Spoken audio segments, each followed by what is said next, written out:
인생에서 가장 중요한 질문이 있다면 이런 질문일 거예요. 나는 왜 사는가? 왜 존재하는가? 하나님이 왜 나를 부르셨나? 하나님이 왜 나를 구원하셨는가? 또 어디로 하나님이 나를 인도하시는가? 이게 가장 중요한 질문이죠. 오늘 본문이 중요한 이유는 이 질문에 답이 되는 본문이기 때문에 그렇습니다. 일종의 하나님의 프로포즈예요. 내가 이거 하려고 너를 불렀다. 내가 너를 이렇게 세우려고 너를 이 자리로 이끈 것이다 라는 말씀이 오늘 나옵니다. 오늘 이 말씀을 하려고 하나님은 그 긴 시간을 기다리셨어요. 그 긴 여정을 이들과 함께 하셨어요. 아브라함을 택하시고 부르셔서 또 야곱을 애굽으로 들이시고 그리고 모세를 통하여 그들을 여기까지 시내산까지 인도하는 그 긴 모든 여정을 이 말씀을 하기 위해서 이끄신 거예요. 그러니까 오늘 말씀이 중요해요. 자, 오늘의 말씀의 핵심은 무엇이냐? 5절 6절입니다. 5절 6절 본문 다시 한번 읽겠습니다. 5절 6절 시작. 세계가 다 내게 속하였나니 너희가 내 말을 잘 듣고 내 언약을 지키면 너희는 모든 민족 중에서 내 소유가 되겠고 너희가 내게 대하여 제사장 나라가 되며 거룩한 백성이 되리라. 너는 이 말을 이스라엘 자손에게 전할지니라. 하나님에게는 꿈이 있었어요. 뜻이 있었습니다. 우리에게 하고 싶은 일이 있으셨어요. 그것은 아브라함을 택하여 한 민족을 이루게 하시고 그들을 민족들 가운데 거룩한 백성, 제사장 나라로 삼으시는 그 뜻을 하나님이 갖고 계셨던 것입니다. 그것은 위대한 꿈이죠. 놀라운 뜻입니다. 여러분, 이 뜻은 3000년 전에 이스라엘에게만 해당하는 말인가요? 그렇지 않습니다. 베드로 전서에 베드로 사도는 우리를 향해 그리스도를 믿는 그리스도 안에 거하는 성도들을 향해 이렇게 말하고 있습니다. 베드로전서 2장 9절입니다. 우리 같이 한번 큰 목소리로 선포해 볼까요? 2장 9절 시작. 그러나 너희는 택하신 족속이요 왕같은 제사장들이요 거룩한 나라요 그의 소유가 된 백성이니 이는 너희를 어두운 데서 불러내어 그의 기이한 빛에 들어가게 하신 이의 아름다운 덕을 선포하게 하려 하심이라. 할렐루야. 제사장 나라, 거룩한 백성, 이것은 우리를 향한 하나님의 위대한 비전이요 꿈이요 뜻이라는 사실을 우리가 알 수 있습니다. 여러분, 우리가 이 세상에 살아가는 멋진 이유입니다. 저는 오늘 이 말씀을 나눌 때 이 하나님의 꿈, 기대, 뜻, 이것으로 가슴 뛰는 귀한 시간이 되기를 주의 이름으로 축복합니다. 자, 1절 2절을 다시 한번 읽어볼까요? 1절 2절 시작. 이스라엘 자손이 애굽 땅을 떠난 지 3개월이 되던 날 그들이 시내 광야에 이르니라. 그들이 르비딤을 떠나 시내 광야에 이르러 그 광야에 장막을 치되 이스라엘이 거기 산 앞에 장막을 치니라. 드디어 이스라엘이 시내산에 도착합니다. 이곳은 어떤 곳입니까? 하나님께서 모세를 부르신 곳이에요. 또 앞으로 하나님이 현현 나타나시기도 하고 십계명을 주시기도 하고 하나님이 명령하시는 그런 놀라운 장소인데 중요한 것은 여기서 모든 게 시작했다는 거예요. 하나님이 그를 부르셨어요. 그래서 모세가 어리둥절했어요. 내가 누구이기에 바로 앞에 가고 내가 무슨 능력이 있기에 이스라엘 백성을 인도하여 냅니까? 라고 이 자리에서 질문했어요. 그때 하나님이 뭐라고 대답하십니까? 이렇게 말씀하십니다. 출애굽기 3장 12절에 이렇게 말씀하십니다. 하나님이 이르시되 내가 반드시 너와 함께 있으리라. 내가 그 백성을 애굽에서 인도하여 낸 후에 너희가 이 산에서 하나님을 섬기리니 이것이 내가 너를 보낸 증거니라. 여러분, 참 이상해요. 원래 증거는 뭔가 판단하기 전에 제시되어야 되는 거 아닙니까? 그 증거를 보고 어떤 결정을 하지 않습니까? 그러나 하나님은 앞으로 너희가 이 산에서 예배하게 될 건데 그게 증거다라고 말씀하는 거예요. 이 증거라는 말은 sign, mark, symbol, 시그널이라는 뜻을 갖고 있어요.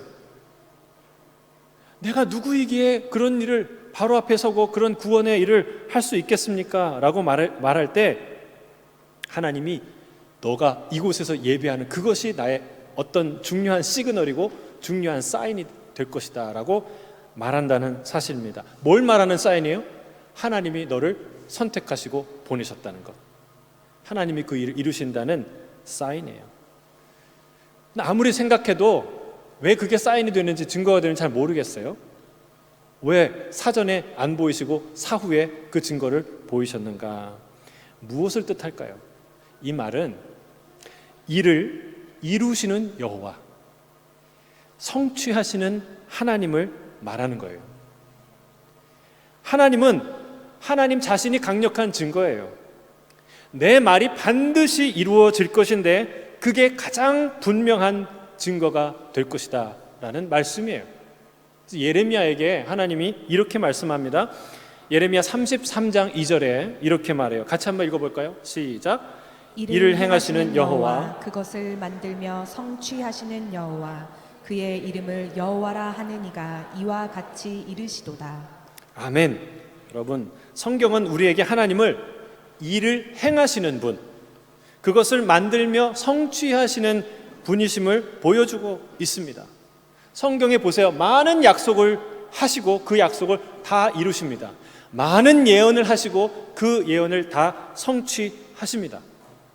그게 하나님의 증거예요. 근데 우상은 정반대입니다. 우상의 특징은 아무것도 모른다는 거예요. 아무것도 성취하는 게 없다는 거예요. 자, 이사야 41장 21절에서 24절에 하나님이 이렇게 말씀하세요. 우리 같이 한번 자막을 통해서 같이 읽어볼까요? 자, 이사야 41장이요. 시작. 너희 우상들은 소송하라. 너희는 확실한 증거를 보이라. 장차 당할 일을 우리에게 진술하라. 또 이전 일이 어떠한 것도 알게 하라. 우리가 마음에 두고 그 결말을 알아보리라. 혹 앞으로 올 일을 듣게 하며 뒤에 올 일을 알게 뒤에 하라. 올 일을 알게 하라. 그리하면 너희가 신들인 줄 우리가 알리라. 보라, 너희는 아무것도 아니며 너희 일은 허망하며 너희를 택한 자는 가증하니라. 우상을 향해서 소송하라는 거예요. 내가 말하는 게 억울하면 우상이 아무것도 아니다, 너 아무것도 아니다 이런 말이 억울하면 소송을 한번 따져보자는 얘기예요. 뭐라고 얘기합니까?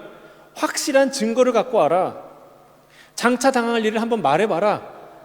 그리고 이전 일이 어떠한 것도 알게 해보라. 앞으로 올 일, 뒤에 올 일을 얘기해보라. 그러면 우리가 너희를 신이라고 인정하겠다라고 말하지 않습니까? 너희는 아무것도 아니며 허망한 일이다, 허망한 존재다라고 주님이 말씀하시죠. 하나님의 가장 하나님다운 증거가 무엇인가? 그것은 예언을 성취하고 약속을 이루신다는 사실이에요. 하나님은 반드시 성취하십니다.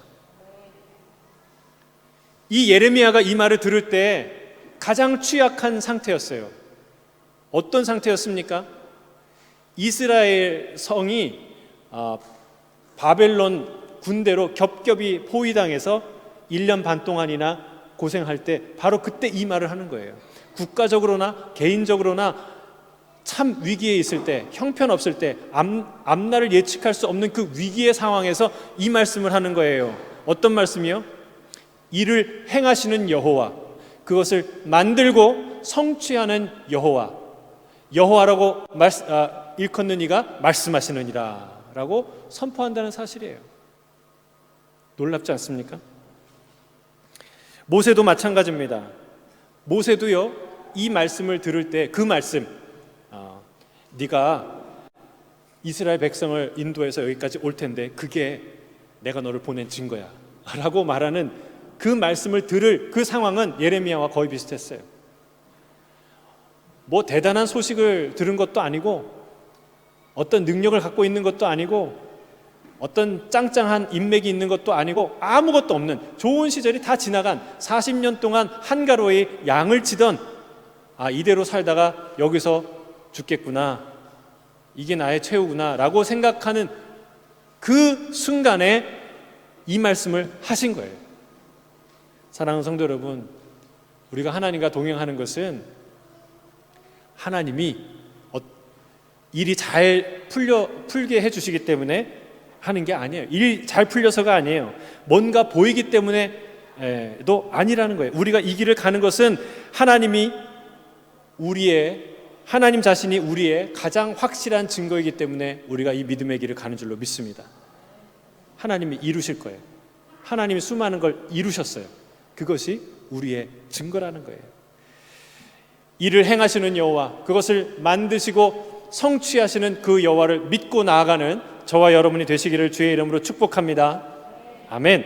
우리 3절 4절 함께 읽겠습니다. 3절 4절 시작. 모세가 하나님 앞에 올라가니 여호와께서 산에서 그를 불러 말씀하시되 너는 이같이 야곱의 집에 말하고 이스라엘 자손들에게 말하라. 내가 애굽 사람에게 어떻게 행하였음과 내가 어떻게 독수리 날개로 너희를 업어 내게로 인도하였음을 너희가 보았느니라. 설마 했어요. 그게 이루어질까? 그냥 꿈 같은 얘기 아닐까? 그러나 하나님이 그 모든 위기와 어려움을 뚫고 그들을 인도하셨잖아요. 그렇죠? 여기에 도착했잖아요. 그게 사인이에요. 그리고 하나님이 오늘 뭐라고 얘기하냐면 너희가 그것을 보았다라고 말해요. 보았다. 뭘 보았습니까? 첫째는 내가 하나님이 애굽 사람에게 어떻게 한 것을 너희가 보았다. 둘째는 내가 어떻게 독수리 날개로 너희를 업어서 이곳으로 인도한지 너희가 똑똑히 보았다라고 말씀합니다. 하나님이 애굽 사람들에게 어떻게 행하셨나요? 어떻게 행하셨습니까? 한마디로 박살을 내셨어요. 완전히 박살을 내셨어요. 그 거대한 신전에 있는 우상들, 거대한 권력, 막강한 군사력, 그리고 사탄과 사망의 그 철옹성 같은 그 권세를 하나님이 완전히 다 깨뜨리고 박살내시는 것을 두 눈으로 똑똑히 보았습니다. 이 10번의 재앙을 통해 애굽을 완전히 거덜나게 만드시는 그 현장을 이들이 보았습니다. 마지막 길을 쓰고 그 군대를 다 끌고 모아서 달려 추격해오는 그 군대를 하나님이 홍해를 여시고 홍해 가운데 집어넣으시고 그 홍해를 닫으시는, 수장시키는 그 모든 장면을 다 목격했어요. 그걸 보고 어떤 생각이 들었을까요? 여러분 같으면 어떤 생각이 들겠어요? 이런 생각이 들었을 거예요. 와, 우리 하나님은 우리를 어디에서든지 누구로부터이든지 구원하시는 분이구나. 이런 생각이 들지 않았겠습니까? 여러분, 이 이사야에 보면은 이런 표현이 있어요. 하나님이 주는 용사에게 빼앗긴 것, 용사가 빼앗은 것도 도로 뺏어 오시는 분이다라는 표현이 있어요. 여러분, 이게 쉽지 않아요. 둘이 싸워서 졌어요. 망했어요. 그래서 모든 걸 빼앗아 갔어요. 승리자에게서. 근데 이 사람이 다시 싸워서 그 뺏긴 것을 가져올 수 있습니까? 불가능한 일이에요. 그 전에 싸워서도 될까 말까 하는 일을 어떻게 다시 가져오겠어요? 그런데 하나님은 가능하다는 거예요. 할렐루야. 하나님은 우리를 누구의 손으로부터 어디에서도 건지시는 분인 줄로 믿습니다. 그런 마음을 가졌을 거예요. 여러분, 스스로 올 수 없는 그 길을 걸어왔잖아요. 보세요. 스스로는 고생하며 여기까지 왔다라고 생각할지 모르지만 실은 하나님의 거대한 날개 위에 엎혀서 여기까지 온 것이다 말씀하고 있는 겁니다. 객관적으로 돌아보면 이들이 걸어온 길 하나도 이들의 능력으로 감당할 수 없는 것들이에요. 바로의 손에서 벗어나는 일? 불가능한 일이에요. 홍해를 지나가는 것? 불가능한 일이에요. 광야의 목마름, 배고픔,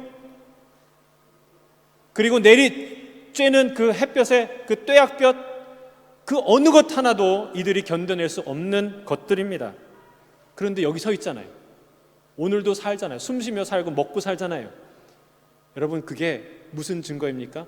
하나님이 능력의 날개로 우리를 업고 여기까지 인도하셨다는 증거죠. 근데 중요한 거는 이들이 과연 이 생각을 했을까요? 아, 그래, 나는 하나님의 등에 엎혀서 여기까지 온 거야 라는 생각을 하면서 살았을까요? 하늘을 날듯 비행하며 여기까지 신나는 영적 모험을 즐기면서 여기까지 왔어 라고 생각했을까요? 여러분, 고소공포증이 있는 사람들은 이 비행기를 잘 못하죠. 탔어도 그 비행을 즐기지 못해요. 누리지 못해요. 불안해서 좌불안석이에요. 어쩔 줄 몰라 하죠. 하나님의 날개 위에 엎여 있는데도 빨리 내려달라고 아우성치거나 누가 태워달라고 했냐고 그렇게 소리치는 사람이 있다는 거예요. 여러분, 이 위대한 비행을 누리지 못하게 하는 우리 안에 영적인 고소공포증이 있다는 거죠. 무엇이 그럴까요? 무엇이 하나님의 등에 엎여서 가는데도 불안하게 만들고 두렵게 만들고 하나도 실감하지 못하게 만들까요? 여러 가지 이유가 있겠지만 한 두 가지 정도 제가 생각해 봤어요. 첫째는 과도한 현실주의입니다. 과도한 현실주의. 현실이 너무 커요. 너무 높아요. 그래서 현실 앞에서 현실의 문제를 내려다보고 항상 현기증을 호소하는, 어지럽고 마음이 흔들리는 그런 사람들이 있습니다. 현실의 문제에만 매여서 있다면 두려움을 벗어날 수가 없는 것이죠.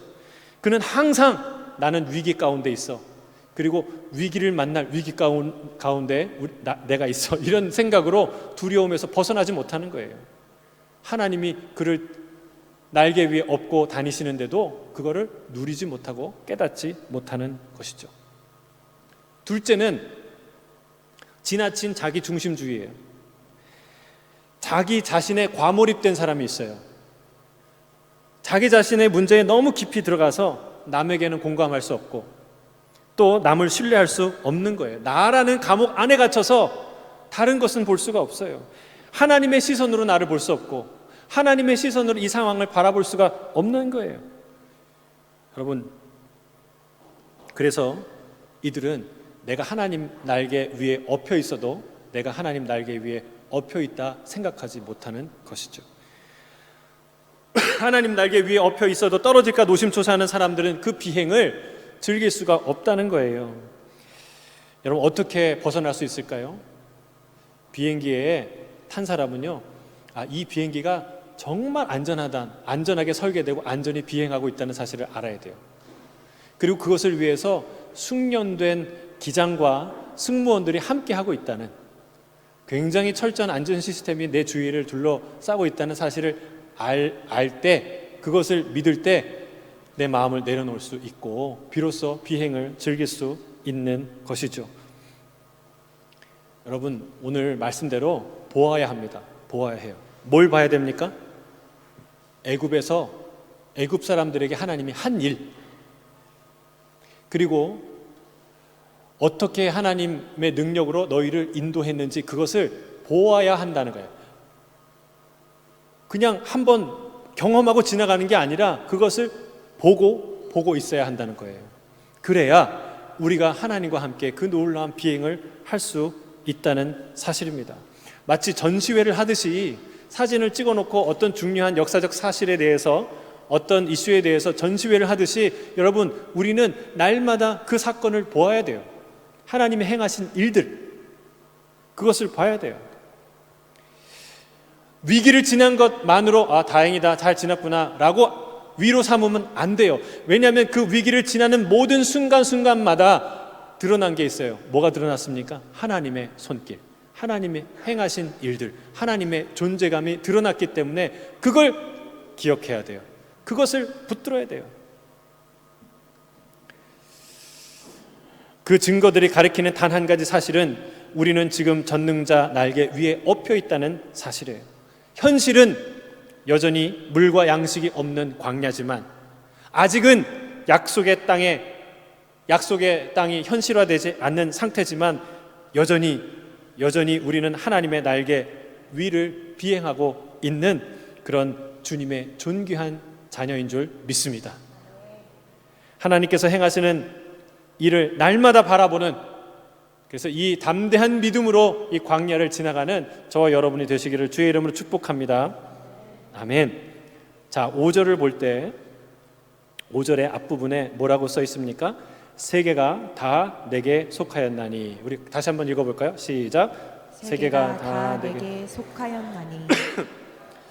자, 출애굽의 하나님 여호와 하나님은 단지 이스라엘의 하나님만이 아니라는 사실을 그 출애굽에서 바로 이 본문에서 선포합니다.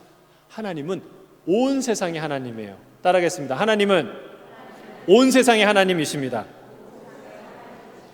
장인 이드로의 고백과 일치합니다. 장인 이드로가 그 모든 구원의 사건의 이야기를 듣고 뭐라고 얘기합니까? 이제 내가 알았도다. 여호와는 모든 신보다 크심으로 이스라엘에게 교만하게 행하는 그들을 이기셨도다 라고 고백합니다. 여러분, 이 출애굽 사건이 얼마나 어마어마한 충격을 줬는지 인터넷도 없고 TV도 없고 어떤 뉴스 매체도 없는데 어떻게 저 멀리 떨어진 여리고라는 성에 한 여인, 기생 여인 라합이 하나님을 경외하게 되었을까요? 이 라합이라는 여인은 지식인도 아니에요. 외교관도 아니에요.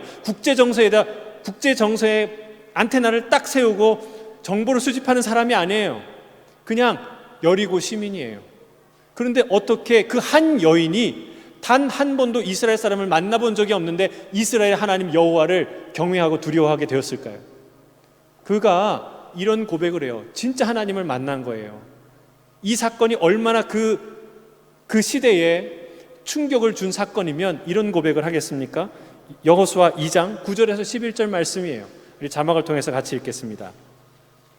시작. 말하되 여호와께서 이 땅을 너희에게 주신 줄을 내가 아노라. 우리가 너희를 심히 두려워하고 이 땅 주민들이 다 너희 앞에서 간담이 녹나니 이는 너희가 애굽에서 나올 때에 여호와께서 너희 앞에서 홍해 물을 마르게 하신 일과 너희가 요단 저쪽에 있는 아모리 사람의 두 왕 시온과 옥에게 행한 일 곧 그들을 전멸시킨 일을 우리가 들었음이니라. 우리가 듣자 곧 마음이 녹았고 너희로 말미암아 사람이 정신을 잃었나니 너희의 하나님 여호와는 위로는 하늘에서도 아래로는 땅에서도 하나님이시니라. 여러분,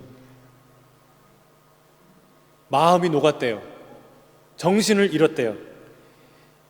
어떻게 하나님의 소식이 그때 전해졌을까? 이드로도 사람을 보내서 온 게 아니라 소문 듣고 왔잖아요. 그 가족들을 데리고 오지 않았습니까? 그러니까 발 없는 말이 천리를 가는 시대에 살았던 거예요.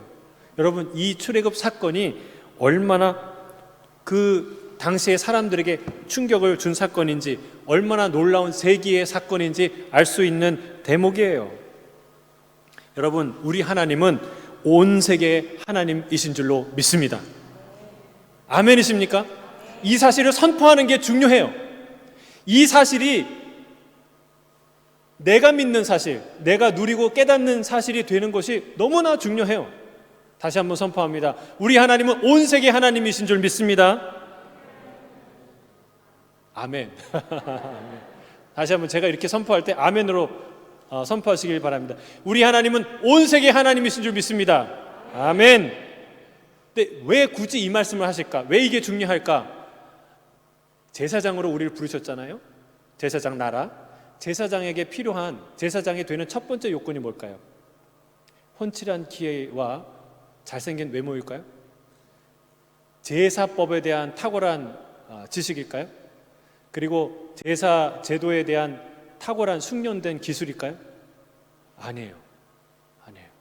여러분, 제사장이 존재하기 위해서 첫 번째 조건이 뭐냐면 그 제사장을 부른 하나님이 있어야 돼요. 그 제사장이 섬기는 하나님이 실제여야 돼요.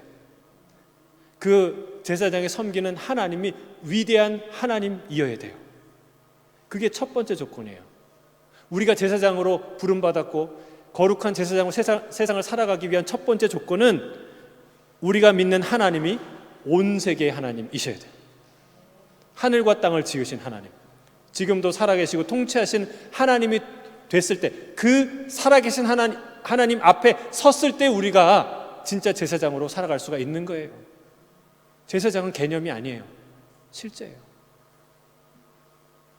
직장이 없는데 어떻게 직원을 뽑겠습니까?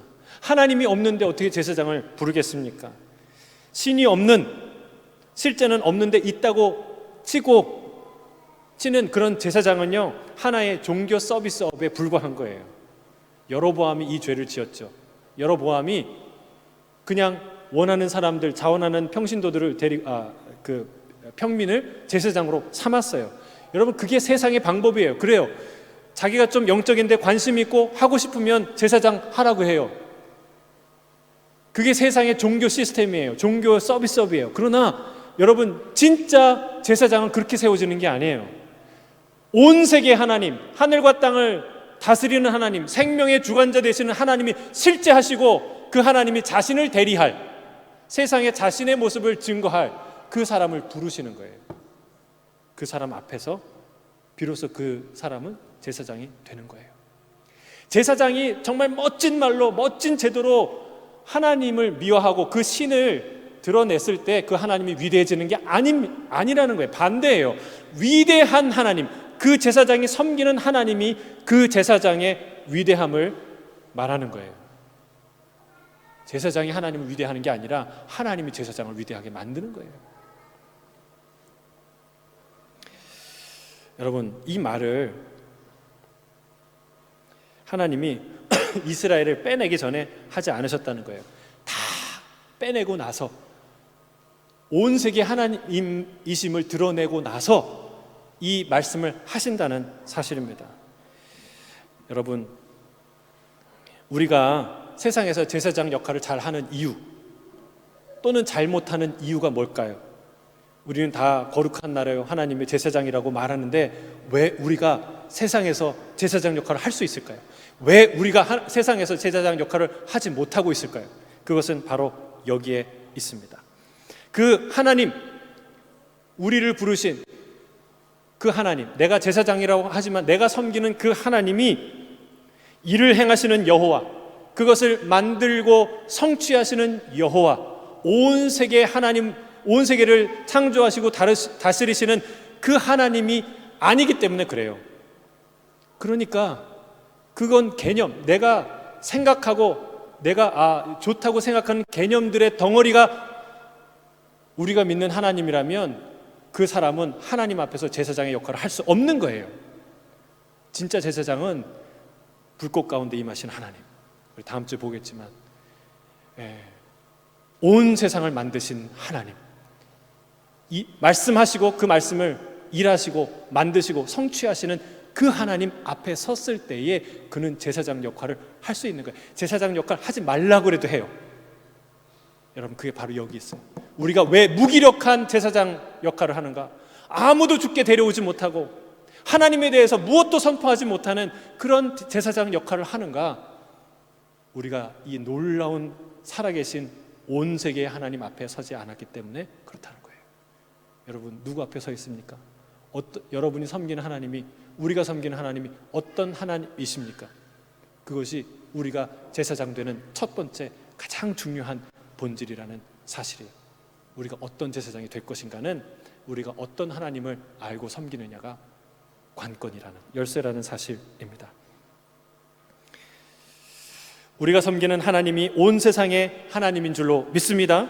그 위대하심을 깨닫는다면 비로소 그때 우리는 세상의 왕같은 제사장으로, 거룩한 나라로, 우리를 불러내어 기이한 빛에 들어가신 그 아름다운 덕을 선포하는 제사장으로 살게 될 줄로 믿습니다.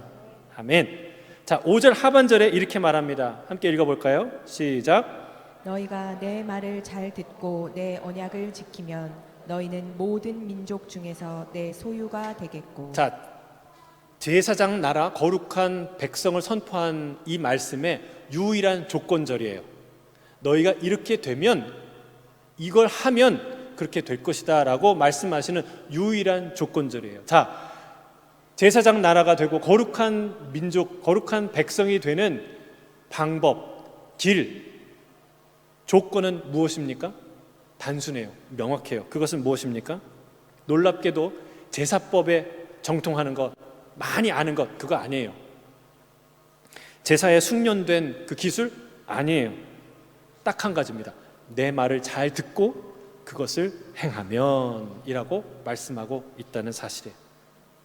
그래서 그 성경은 뭐라고 얘기하냐면 청종 혹은 순종이라는 말로 이것을 말합니다. 그러면 행함을 얘기하는 걸까요? 선행이 구원의 구원과 축복의 조건이라고 말씀하시는 것입니까? 아닙니다. 그렇지 않습니다. 구약에도 믿음을 얘기하긴 하지만 믿음이라는 말을 잘 사용하지 않고 대신 순종, 청종이라는 말을 사용합니다. 하나님의 말씀을 잘 듣고 순종하는 것이 곧 믿음이요, 믿음은 하나님의 말씀에 귀 기울이고 그 말씀대로 사는 것, 순종하는 것, 그것이 믿음이라고 말하는 거예요. 예수님도 이 구약의 가르침에 따라 말씀하십니다. 물론 예수님이 인자를 믿는 것이 구원의 길이다라고 말씀하시지만, 그러나 본격적으로 믿음으로 구원 얻는 이신층의 얘기는 누가 합니까? 사도 바울이 얘기하죠. 예수님도 산상수훈 끝부분에 어떻게 말씀합니까? 이 모든 말씀을 듣고 행하는 자는 구원을 받을 것이고 반석 위에 세운 집과 같을 것이고 듣고 행하지 않는 자는 모래 위에 세운 집과 같을 것이다 라고 말씀하지 않습니까? 구약의 특징은 믿음과 순종을 분리하지 않는다는 거예요. 그러면 사도 바울이 분리했냐? 그건 아니죠. 헬라 문화에, 헬라 철학에 익숙한 자들을 위해 설명하는 것이죠. 이 서구 문화가 들어와서 우리에게 생긴 현대의 우리의 이 시대의 믿음의 비극은 믿음과 순종이 분리되는 거예요. 이 개념상 분리되는 거예요. 분리될 수 없는 것을. 여러분, 순종 없는 믿음이 존재할 수 있습니까? 믿음 없이 순종할 수 있습니까? 대답해 보세요. 불가능한 일이죠. 불가능한 일이에요. 이 둘은 결코 분리될 수가 없어요. 하지만 안타깝게도 많은 사람들이, 우리 중에 많은 사람들이 순종의 삶 없이도 믿음만으로 구원 얻고 믿음만으로 하나님을 기쁘시게 한다고 생각하며 살아가는, 심지어는 순종의 삶을 살지 않음에도 불구하고 내가 주님을 믿는 것이 순종의 삶이다라고 착각하는 사람들이 있다는 거예요. 여러분, 그건 대단한 착각이에요. 예레미야 7장 22절에서 24절 이렇게 말합니다. 7장 22절에서 24절 같이 한번 읽어보겠습니다. 시작. 사실은 내가 너희 조상들을 애굽 땅에서 인도하여 낸 날에 번제나 희생에 대하여 말하지 아니하며 명령하지 아니하고 오직 내가 이것을 그들에게 명령하여 이르기를 너희는 내 목소리를 들으라. 그리하면 나는 너희 하나님이 되겠고 너희는 내 백성이 되리라. 너희는 내가 명령한 모든 길로 걸어가라. 그리하면 복을 받으리라 하였으나 그들이 순종하지 아니하며 귀를 기울이지도 아니하고. 이 좀 충격적인 얘기예요. 하나님이 사실은 내가 한 말은 이거야 라고 얘기하는데 내가 희생과 제사에 대해서 말하지 않았다 얘기하셨거든요. 그것도 길게 얘기하셨거든요. 이제 다음 주부터 다 그러니까 20장부터 10계명 이후에 다 제사제도예요. 물론 다른 율법도 있지만, 그런데 세상에 뒤통수 맞는 것 같아요. 번제와 희생에 대해서 말하지 않으셨대요. 이게 무슨 말입니까? 오직 내가 이걸 말했는데, 이 한 가지를 말했는데, 그것은 내 말을 듣고 청종하면 너희가 내 백성이 되고 너희가 복을 누릴 것이다. 이 말을 했다고 주님이 말씀하시잖아요. 여러분, 제사 중요하죠. 예배 중요하죠. 그러나 여러분, 우리가 예배 드리고 주일날 예배 드렸어, 난 믿음 생활해, 이게 아니라는 거예요. 예배 중요하죠. 그러나 예배가 왜 중요해요? 예배 안에 담겨있는 그 본질, 제사와 희생 안에 담겨있는 하나님이 원하시는 본질이 있기 때문에 중요해요. 그건 뭐예요? 순종이에요. 믿음이에요. 그것 때문에 예배가 예배되는 거예요.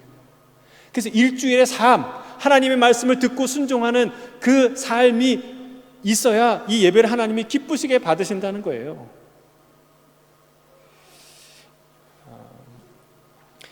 구약 성경에도 그런 말을 여러 번 합니다. 사무엘도 순종이 제사보다 낫고 듣는 것이 순양의 기름보다 낫다고 말합니다. 호세아에서도 하나님은 이렇게 말합니다. 나는 인애를 원하고 제사를 원하지 아니하며 번제보다 하나님 아는 것을 원한다. 하나님의 제사장이 되는, 제사장 나라가 되는, 거룩한 백성이 되는 유일한 길은 무엇입니까? 예배에 익숙해지는 게 아니라, 더 많은 예배 스킬이 생기는 게 아니라, 더 화려한 예배를 드리는 게 아니라, 그것도 중요하지만 거기에 뭐가 있어야 돼? 본질적으로 주의 말씀에 귀 기울이는 거예요. 그 말씀을 순종하는 거예요. 여러분 진심으로 하나님 말씀에 귀 기울이고 계십니까? 그런 것 같아요. 여러분 눈빛을 보니까 이렇게 긴 설교를 들어도 무슨 얘기 하시나 조는 분 하나도 없이 들어요. 너무 감사해요. 제가 진짜 감사해요. 제가 짧게 하려고 노력하거든요. 근데 그래도 끝까지 이렇게 초롱초롱하게 말씀을 듣는 여러분 보면은 제가 감동을 받아요. 아, 하나님 사랑하는구나. 그게 예배라는 거예요. 하나님이 무슨 말씀을 하시나 귀 기울이는 거, 그게 예배라는 거예요. 내가 저 말씀 꼭 실천해야지. 아, 내가 그런 믿음을 꼭 붙들어야지. 그게 예배라는 거예요. 그 사람이 제사장이 된다는 거예요. 할렐루야. 여러분 그냥 멀쩡하고 많이 알고 공부를 많이 한 사람, 그 사람이 하나님의 제사장이 되는 게 아니라 하나님을 경외하고 하나님의 말씀을 귀 기울이고 청종하고 순종하는 사람, 그 사람이 하나님의 제사장이 된다는 사실입니다. 저는 저와 여러분이 그런 제사장으로 살아가길 주의 이름으로 축복합니다. 아멘. 자, 마지막으로 제사장의 중요한 조건 하나가 또 나옵니다. 자, 5절 마지막에, 이 5절이 참 중요해요. 자, 5절 다시 한번 읽어볼까요? 세 개가, 시작. 세 개가 다 내게 속하였나니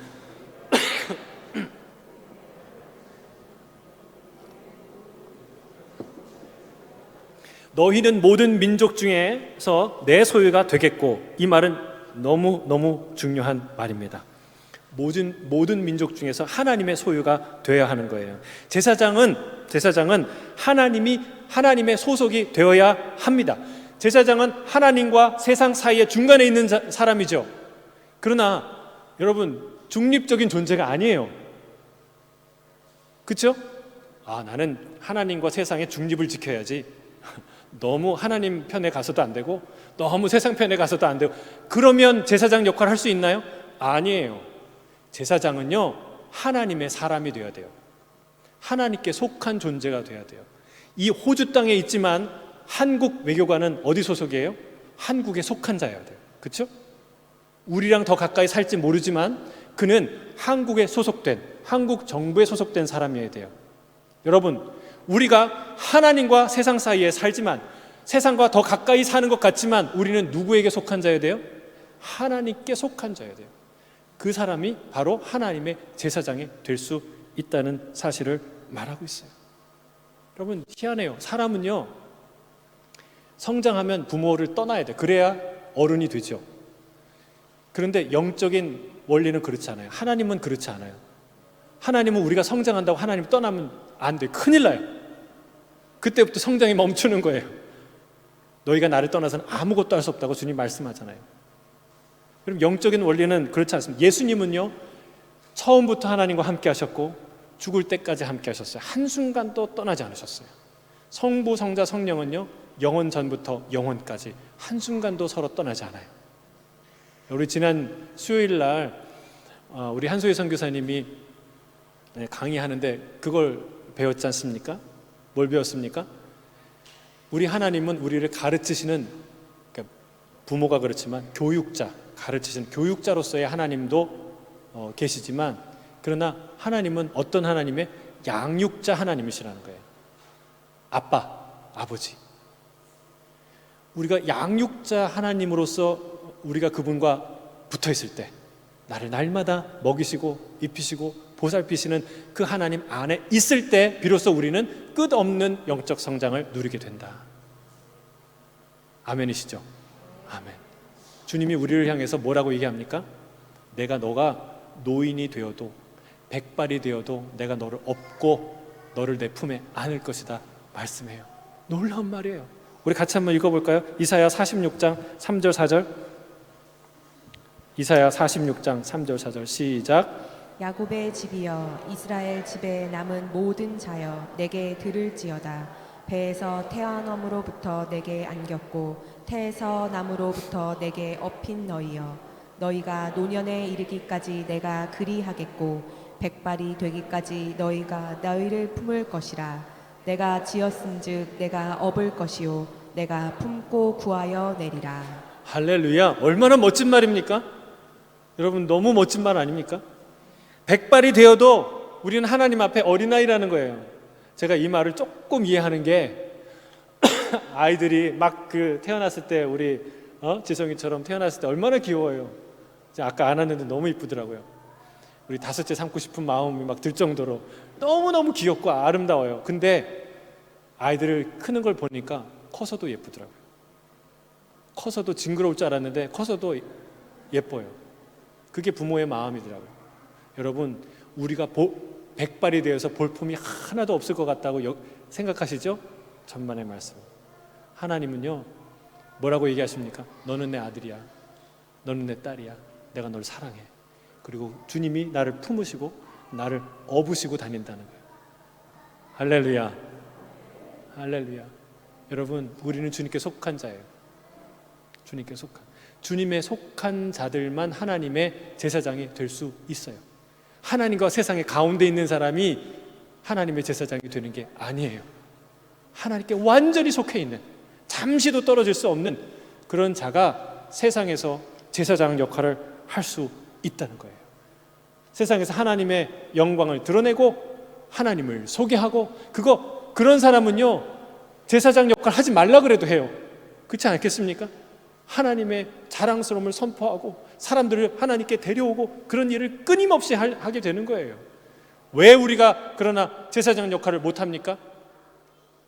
우리가 그거를 하나님의 소유가 안 됐거나 이 하나님이 온 세계 하나님이라는 사실을 깨닫지 못하거나, 그리고 하나님의 행하신 일을 뚜렷이 기억하지 못하고 알지 못할 때에, 보지 못했을 때에 우리가 세상에 나갔지만 세상에서 제사장 역할을 못하는 거예요.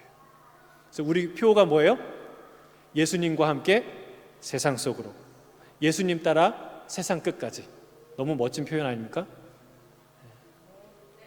저만 멋지나요? 우리 교회 표예요. 여러분, 우리가 함께 주님과 함께 할 때 제사장 역할을 할 수 있다는 거예요. 우리 같이 한번 표를 한번 외쳐볼까요? 자, 제가 하면 선창하면 따라하세요. 예수님과 함께 세상 속으로, 예수님 따라 세상 끝까지. 그게 거룩한 하나님의 제사장 나라, 거룩한 백성이 되는 비밀이라는 사실이에요. 저는 그렇게 사는, 하나님의 거룩한 제사장으로 사는 저와 여러분 되시기를 주의 이름 축복합니다. 아멘. 아멘. 기도하겠습니다.